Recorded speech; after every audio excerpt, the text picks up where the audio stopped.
Okay, we are in 17a. And we left an interesting discussion yesterday, which seems unrelated to today's discussion, but when we dig a little deeper, I think actually they're very much related. So yesterday we discussed Rabbi Akiva's statement, which talked about inviting God into our marriage and refinement in marriage, meritoriousness, quote unquote, in marriage, and how the name of Hashem is split between the man and woman, Yud and the Hey, and the other two letters of the word man and woman is Aish, which is fire, and the fire is either consuming if the name of Hashem is not there, or the fire there is a merged blessing if there is God there with this refinement. This is what we discussed yesterday. We discussed the difference between man and woman in that regard. And today, the Gemara seems to be making an unrelated statement. Now it's connected to Sotah, as we're going to see in a moment. And marriage is connected to Sotah, obviously, which is why the discussion on marriage yesterday came up, as well as the second statement yesterday, which made a distinction between man and woman, was stated by Rava. And the statement we're about to read also comes from Rava. So that's like the tangential connection between the statements. But obviously, as we dig deeper, we're going to find a much more inherent connection, I believe. So let's begin with the statement itself. The line begins with the parentheses that has a mem test inside of it. It's about a third from the bottom of the page. There's a little parentheses which says mem test. At the end of that line, we read Amar Rava. You have it? New Mishnah. 17a. Oh, Right? New Mishnah, yeah. Now before the Mishnah, so back up before the Mishnah, what's this mem test? Here. Here. Amar Rava. Okay, good. Amar Rava, Rava says, Mipnei ma amra Torah,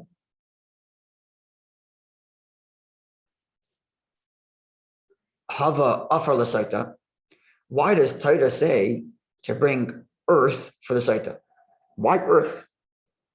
So it's the ingredients, there's water, there's a bitter element, there's the ink from the parchment, and then there's earth. Wasn't there lead in I don't think there's lead. There was some other thing that made it. We're going to get to it, I believe. But my memory serves me. There was some other element which made it bitter, right? Because the Torah says it's got to be bitter waters. Yeah. So why earth? Why earth in this mixture? The ink. Okay, so she's swallowing the curse, which is written on from that ink. But why earth? So intuitively, you might think that earth is there in the negative, like you lowly woman, how you've misbehaved and was unfaithful. But actually, Rabbi is going to turn it into the reverse. Well, both ways, in the negative and the positive, but first in the positive. It says like this: the reason why she drinks earth, because Zachsa, if she comes out meritorious, that is to say, she did not misbehave, right? She was not unfaithful. So there's all the blessings that we know that exist, but specifically connected to earth, because Yotzim Mimenu Ben Ka'Avraham, she'll give birth to a child like Avraham, Avinu, our forefather. Tiksiv Bey, of whom it is written, Afar Va'efer. Avraham Avinu in his humility tells Hashem, I am but dust and ashes. Using this word Afar, dust and ashes. So we put dust, earth, Afar, into the Sotah waters, because if she's meritorious, she will have a child like Avraham Avinu. Lo Zachsa, if she's not meritorious, she turns out that she was unfaithful. And Tachsa La'afra, she returns to the earth. Person dies and gets buried and returns to the earth. So there's the negative and the positive here. There's the positive, like Avraham Avinu, and the negative, return to the earth, right? So this is the statement. Now this connects to what we talked about yesterday.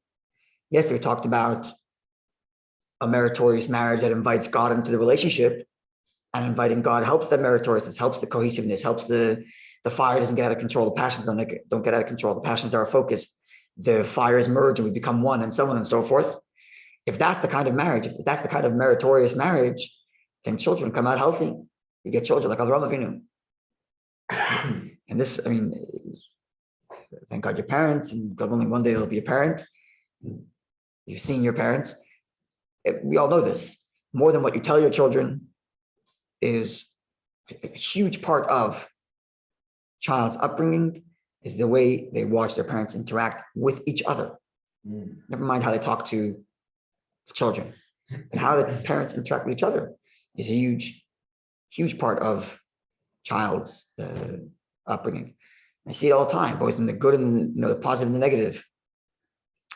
I do a lot of bar mitzvah lessons, and parents come in for meetings and whatnot. And there's one thing in watching the parents talk to the children, how they talk to the child. Do they use encouraging words? Do they use disparaging words? Are they dismissive? Are they supportive? All kinds of ways of seeing parents interact with children. But there's another element of how parents interact with each other. Children see mutual respect, and children see endearment, and children see thank you. Oh, thank you so much. Oh, and honey. Part of the Thank you. Thank you, guys. Thank you. That's very, very kind of you. There's hot water there also. Maybe we should take the fresher hot water. Sorry, what do you say, Scott? Children also see that their parents behave one way at home and another way in public. They talk to them at home one way and they talk to them another way in public. Definitely. And if you want to know how the parents actually really behave at home, is you have to look at the way the child behaves outside of the home, and then you can see how the parents behave inside the home. Absolutely. Because the child doesn't have a mask. Absolutely. So 100%. 100%. 100%. 100%. Yeah, my father often says, it's even true with children, but certainly not. Says, certain times when you see a couple talking, husband and wife talking, you have no idea what they're talking about. They could be talking about the most mundane and innocuous things, but just from the way in which they're talking to each other, as soon as you walk in, you feel like you don't belong there. You feel what? Like you don't belong there. Right. Because they share something that's not, Yeah, they could have been talking about nothing, but just the way in which they interact, the mutual respect, the mutual admiration, that connection. You feel like I don't belong here. This is their sacred space. That's a good thing. Very good thing. It's a very good thing. And my father says the same things even children. Like but when you as parents, my father's telling us as parents, that when we as parents speak to each other, my father's telling us when we talk to our spouses, your children should walk in and see like wait a second, do my parents want me to sit down or not sit down? Because they see if there's something special that they share. That in and of itself, sometimes more successful, sometimes less successful. No one's perfect in this world. But the Gemara is, I think the connection between the statement today and the statement yesterday is this very idea. And the Gemara uses the same term, zacha. Right? Yesterday it talked about zachu, if their marriage is meritorious, then the presence of God is there. And here too, zachsa, if she is meritorious, then her children are like Avraham, invoking the same word. And as I mentioned yesterday, the word zachu means merit, but also means refined. Right? So if there's a refinement in the relationship, it invites God into the relationship. And if there's a refinement in the relationship, it produces Avraham Avinu, it produces children that are like Avraham Avinu. Never mind what you tell your children, but even the very relationship itself between husband and wife, there's a refinement that itself has an incredible impact on the children. Like you're saying, the difference between private and public. My father's advice, or my father's marker on what a marriage looks like is in the privacy of your own home. Your children walk into the kitchen and you're sitting, husband and wife sitting at a table, and the child has like a certain should I come in now? Or they're having a private conversation, because they can tell that there's something that they share, something special that they share. And then when they're invited in, they feel, wow, mom and dad invited me into their private conversation. They feel like they're on the moon, right?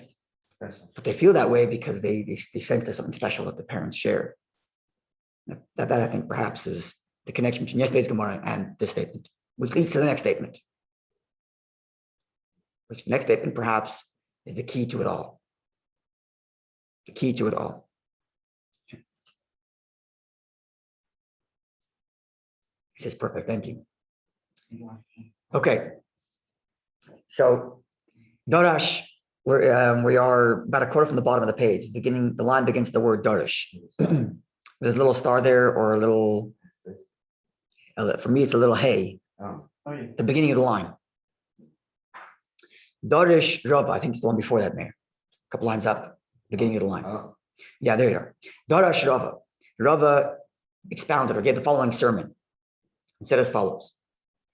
So we just mentioned that if the mother is meritorious, then the child is like Avraham Avinu. And that's why there's the earth, because Avraham Avinu describes himself as earth. So now Rava goes from the other way, from Avraham's perspective.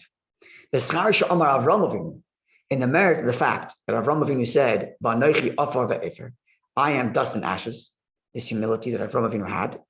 So because he said, in his humility, I am dust and ashes, Zachu banav, his children merited lebeis mitzvahs to two mitzvahs.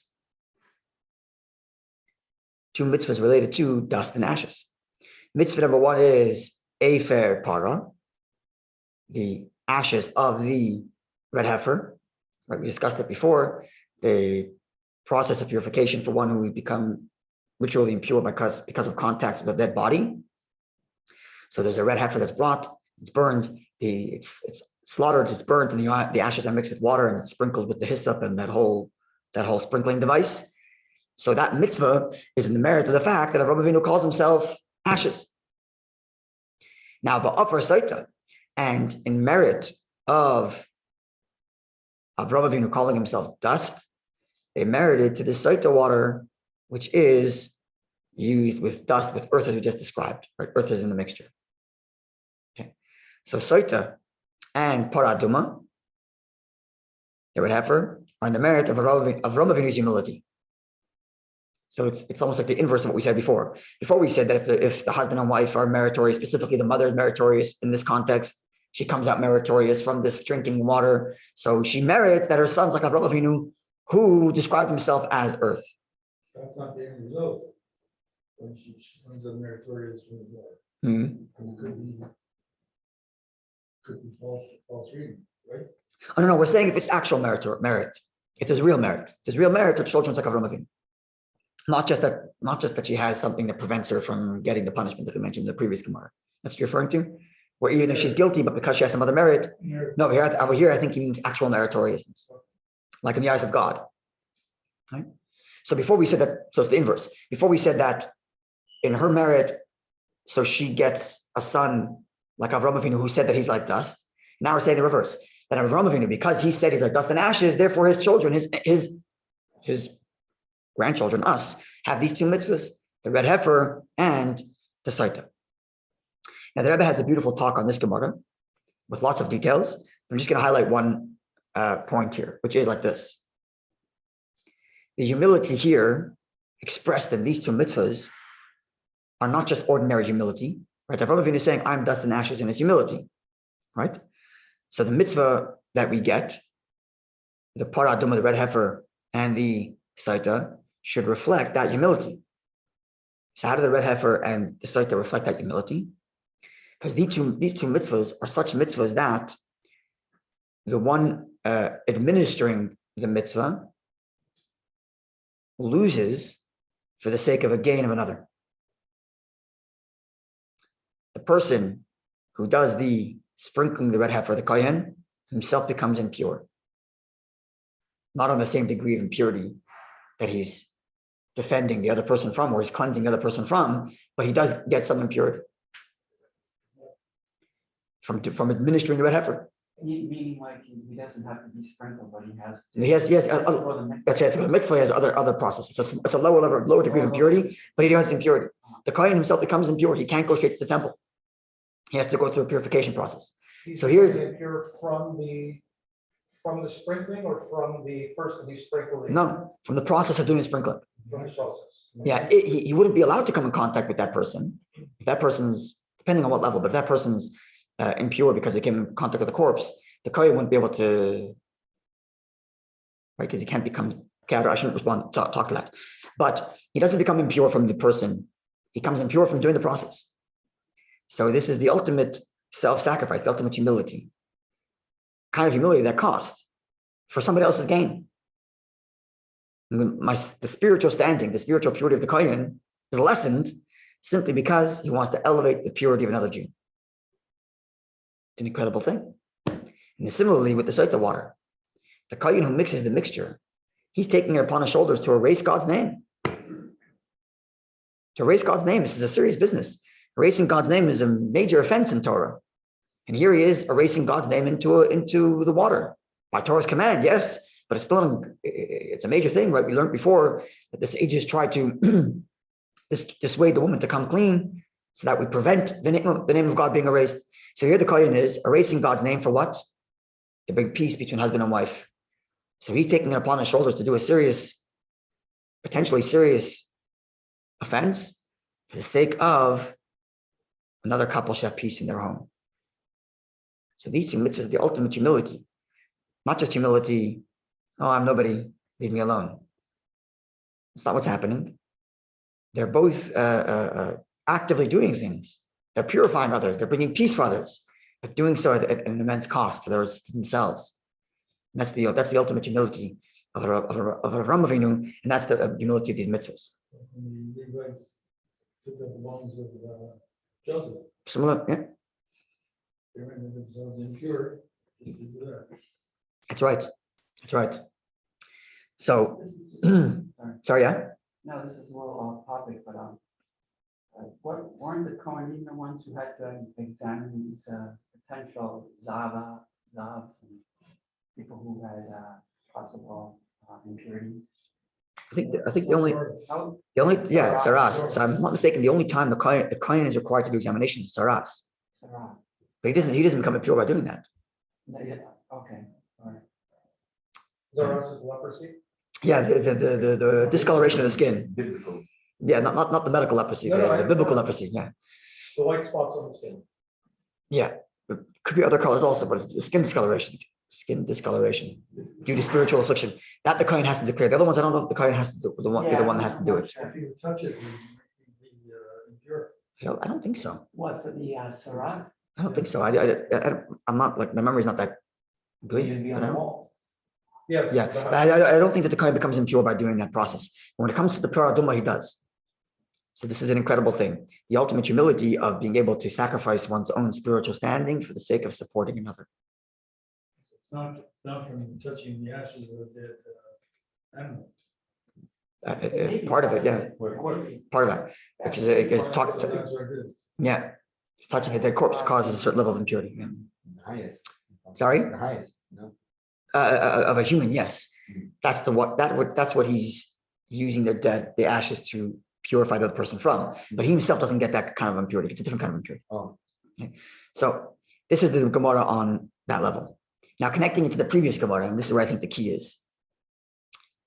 So what's the key to getting this kind of marriage that invites God in which the two flames become one, in which the child observes this beautiful wholesomeness in the parents, and thus he himself becomes an Avraham Avinu, so to speak.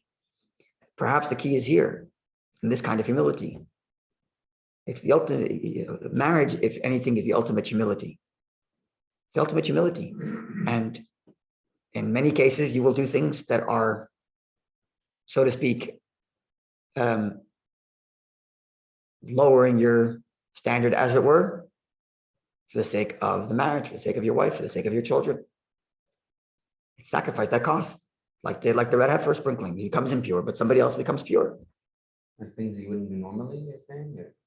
What's normally? Things you wouldn't do when you're not married. You shouldn't say normally. Lowering your ego. Sorry? Lowering the ego a little bit. That's a big part of it. It's a huge part of it. If not, it's the key to the whole thing. Otherwise, if it's I and another I, then then the we can't emerge. When there's a little humility to the I, then the we can emerge. So if it works, it comes out to that equation 1 + 1 = 1. That's right, 1 + 1 =1. And we're going to see in a moment that actually there's the greatest gain. When you let go of so this is this example of a seed becoming a tree. If the seed was stuck in its ego and said, I am a seed, so become a bigger and bigger and bigger and bigger and bigger seed, but never produce any fruit. If the seed wants to emerge into a tree and become something entirely new and produce fruit, then the seed has to rot. It has to let go of its identity as a seed, and then a tree can emerge. So if I'm stuck in me, this is who I am, there's just going to be two me's and they're going to be friction. But if I let go of that, there's the dust and ashes. There's the dust and ashes of Avraham Avinu. There's willingness to give, even when it costs a little bit. I let go of who I am, then it can emerge into a whole new we. There's the fire that comes together, as opposed to the fire that consumes. Okay, but does a caterpillar know it's going to become a butterfly one day? Does it know? Yeah. I don't know. Probably not. It just knows that it has to become nothing. So this uses this idea of there's the yesh and the ayin be'emtza. There's the something and the other something, and then there's nothing in between. So there's the something, which is the seed. There's the something at the end, the greater something, which is the tree. And there's nothing in the middle where the seed rots. And this is true of any emergence into any new identity that's bigger than the old. You have to first let go of the old identity, and then you can build a new one. But if you're stuck in this identity and you want to advance it, you're not going to become the next identity because you're stuck here. Nature just has that instinctively to let go of itself To emerge. It's perfect. But It's- man was not that's right. created that It's the ultimate of chooses to- compost. That's what compost is, right? That's what composting is. So Right through that show. exactly. There's all kinds of metaphors for this. All kinds of We ways. have to rot. Sorry? We have to rot. Yeah, let go of your own. So that's the scariest part. It's a very scary part. It's a very scary state to be in when you feel like you're not in the old state you were, but you haven't emerged into a new state. And you feel like you're, if you've ever done intensive therapy, you know this point in time when you go through like, and you come to a point where you're almost broken down and then you start to rebuild again. Right? If you don't let go of that, then the beginning, then you can't really grow. You're just going to advance the corrupted identity you have at the moment. You have to like shed all of it so you can reemerge as something new. And marriage is the ultimate test for that. It's like a business too. You don't delegate out to others, you don't trust other people with your business. Yeah. Right. This is the model. Yeah. Right, so that's how Yep. Sam Walton was able to take his That's little Yeah. corner store and turn it into the empire. Yeah, where- you're successful business. where That's right. Everyone else is still stuck in their little store. The Gemara tells us that 100%. The Gemara tells us that Reb Zeta, who was a scholar from the Gemara's era, he lived in Babylonia and then he moved to Eretz Yisrael. Now the Torah learning in Eretz Yisrael was at a much higher level than this Torah learning in Babylonia, even though we stick with the Babylonian learning for another reason, which maybe we'll talk about another time. But the Gemara tells us as follows. Rabbi Zeta fasted 100 fasts to forget that which he learned in Babylonia so that he can go to Jerusalem. What does it mean forget? You have to forget the information. You have to fast 100 fasts to let go of the model of thinking of Babylonia so that he can adapt the new model of thinking. Because if he came to Jerusalem with, but this is how we thought about it in Babylonia, like you're not going to get the new, you're not going to get the new way of thinking if you're stuck in the old mold. That reminds me of two things let me share. Yeah. So it kind of sounds like true growth is more like a stock chart, more like where there's ups and downs. You gotta have the crash and raise so you can build higher. It's not just complete. It's not just complete straight ascent for the whole time. Yeah. And if it's complete straight, it'll be very, very, very low. Right. If you want it to go like that, Right. it's gonna have to be like that. Yeah. Yeah. If you want like radical growth, Exponential versus yeah, linear exactly. You want growth. radical growth, you want exponential growth, there has to be like a drop in the middle. This reminds me of Sorry? Tiger Woods changed coaches a couple of Right. years ago. And when he changed coaches, everybody thought the guy was finished because he wasn't winning a match. It became a whole new him. It became a whole new him. But once the teaching of the new coach kicked in, he became on top of the world again. And Yeah, there was a similar. period where the whole world thought this guy's finished. It's the ayin be'emtza, it's the nothingness in the middle between the two versions of Right. this. So it's letting go of what the old coach taught him versus what the new coach is teaching him. And he just put him up to a whole new level. And this, I think, is the next line of the Gemara, which says like this: "Va'ikonami afar kisya adam." We said that in merit of the fact that Avraham Avinu said, "I am dust and ashes," we got a mitzvah of dust and a mitzvah of ashes. The mitzvah of Sotah, dust, and the mitzvah of ashes, the red heifer. The Gemara asks, "Va'ikonami afar kisya adam," but we have another mitzvah with dust, which is covering the blood. Right? When we slaughter a kosher animal, we cover the blood. It's a special mitzvah. Birds and domestic. Yeah. Behema, not chaya, right? Which, if you've done kaparas with the chicken, you've done it. Okay. There's also the other tip that says when learning, something is, it's very common to come with everything that you learned That's before. right. So It's the very easiest way common. to learn, to forget what you know and just absorb. And then afterwards you can put it into context. Yeah. So the Gemara asked 1 second. So we're missing a mitzvah. There's also the covering of the dust, covering of the blood. Yes, this is the point of Rabbi Zeta, who had to fast to get the new way of thinking. Clear his mind. That's right. Doesn't it say a Maybe child? He said that. Child's like a piece of paper with no markings on it. That's right. Memory, but an older person has it's like erased Yeah. text because it hasn't. Yeah. Simon Jacobson, when he was here, he was one of the guys who was responsible for memorizing the Rebbe's talks and reviewing them. He was here. He told us that there's two like wheels in the brain. There's the thinking wheel and there's the listening wheel. And he said the way to memorize, the way he was able to memorize the Rebbe's teaching was by completely turning off the thinking wheel and turn the listening wheel on. And the key was more to turning the thinking wheel off than it was to turning the listening wheel on, right? Because as soon as you hear something like, oh, I remember learning about this, and you're not gonna be able to follow everything he says. Right. Just put a cog in the thinking wheel and just listening wheel. And then you can. In the car. That's right. You make it sound more difficult than what it really is. It is very difficult. At least, maybe not for you, but for me, it certainly is. Just listen. Just listen. 6 I hours. zone everything out. The world can fall apart. I'm just listening. It's not such as the world. It's this I'm here. just saying, everything around me doesn't exist. They say, I think it was Rabbi Shab, the fifth Chabad Rebbe, I think it was him who used to say, he would be saying a mimer, delivering a discourse. And the room was quiet. And sometimes you'd be heard saying, Shah, Shah, Shah. And he explained that his mind was running ahead of what he was delivering, and he had to tell his brain, stop.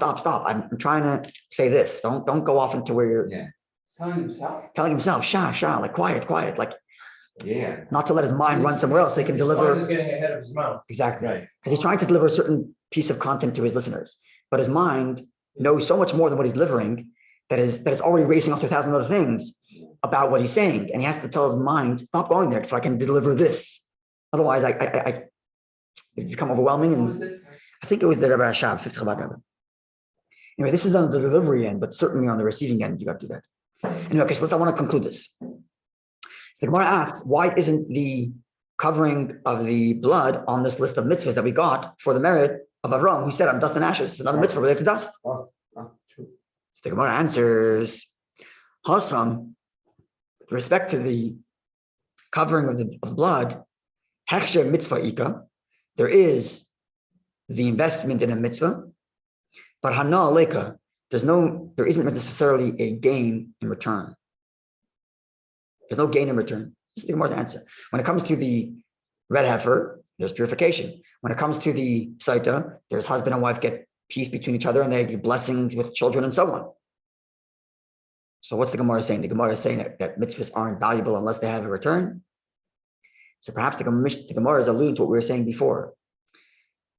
When we talk about Avraham Avinu's humility, we're talking about the kind of humility that allows for a new you to emerge. Right? And if the Gemara is specifically looking at mitzvahs in which there is humility, the person has to give up of himself to provide for somebody else. But as a result, a whole new life emerges. A whole new life emerges. It's perhaps what the Gemara is alluding to here. Oh, and since we're talking about marriage, it's the last thing I want to say. We're talking about marriage, we're talking about Sotah. If there's ever a marriage that hit a bump in the road, it's a woman it's a couple dealing with a Sotah issue. He's suspecting her, she's saying, no, this is a serious business to the point that he's willing to take her to the temple and humiliate her, never drink the water, racing God's name. This is a real bump in the road. But the Torah promises once she drinks that water, they're going to emerge and bring peace between each other and blessing with children and so on and so forth. Because as my father always likes to say, when a relationship hits a bump, you have one or two options. Either the relationship falls apart or it gets deeper. You can't get to a point where okay, we're just going to forget because if it ever happened to go back to the way it was. Can't do that. The seed has rotted. You either become a tree or disappear. Right. Those are your options. Because the seed is rotted. You can't stick to the old model. You have to be willing to do that growth. Sometimes it's very, very difficult. This is the difficult part. When there's an issue that comes up, as it does in all relationships, because that's the nature of humanity and the nature of relationships, the issues come up. So you try to ignore it and say, oh, we'll just go back to the way it was. I forgive you, you forgive me, let's move on. And it doesn't work. You got to dig through it until you find a deeper place, and then the tree can emerge. One thing I've learned is the difference between a man and a woman. Is a man will fight, a man will fight whether he's right or wrong, and a woman will fight to win. I don't know. My grandfather told me, my father's father once told me, I once asked, my father's father, thank God, he just celebrated his 94th birthday, his 93rd birthday before Yom Kippur. And his wife, who's just celebrated her 90th, thank God, in the summer. May they live and be well. So my grandfather once told me his secret to marriage. He told me, he's Australian, so there's an accent. He says, Levi, secret to marriage is doing nothing. Said, what? What are you talking about? He said, well, sometimes, told me in Yiddish, your wife has a faribel. She has some sort of, faribel is the Yiddish word for Issue? complaint, issue, grudge, Grievance. Sometimes your wife has a faribel. Is it not kvetch?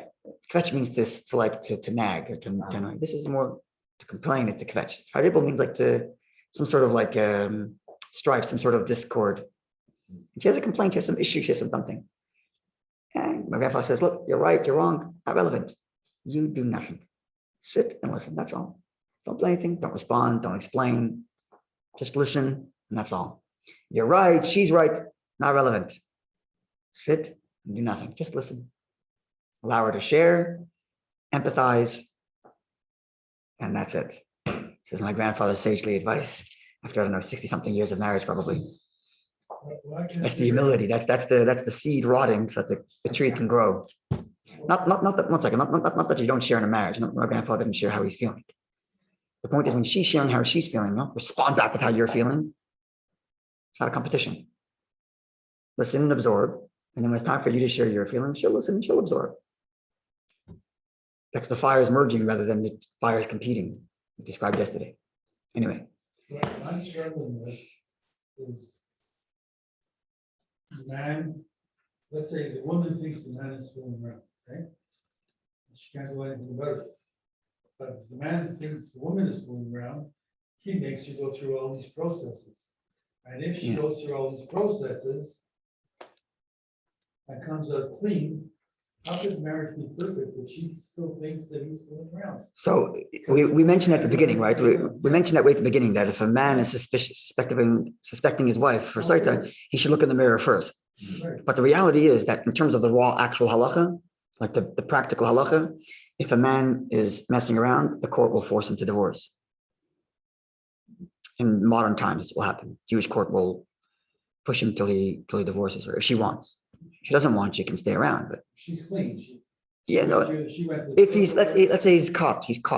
So it's known fact. So the ball's in her court. If she decides I want out, then the court will compel him.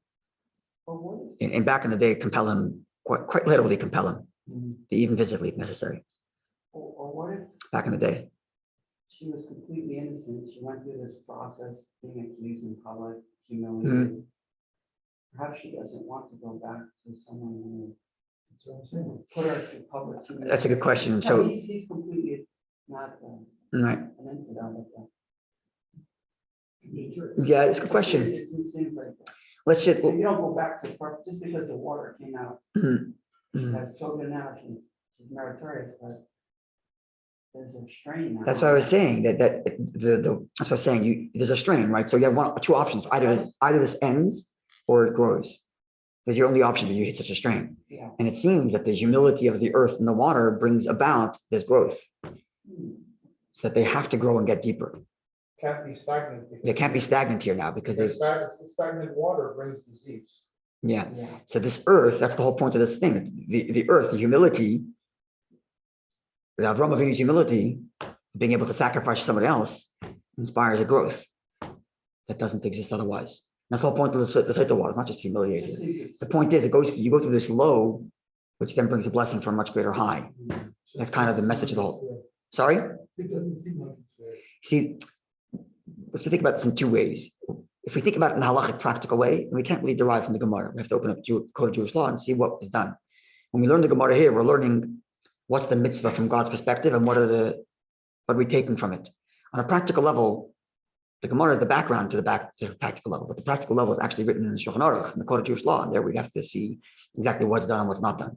But in terms of like the operative of the mitzvah, that's what we're learning here in the Gemara. The operation of the mitzvah behind the practical law, kind of. Right? Can't see how the marriage can merge into 1 + 1 = 1. It'd be very difficult. It'll take a lot of humility, a lot of that earth. It'll take a lot of humility. It's exactly the message here. That humility of Avraham Avinu, where they each want to sacrifice for each other, that's the only way they'll be able to emerge with this new blessing. I have to say I'm very sorry and repent Yeah. to her. Yeah. Because otherwise it can't work.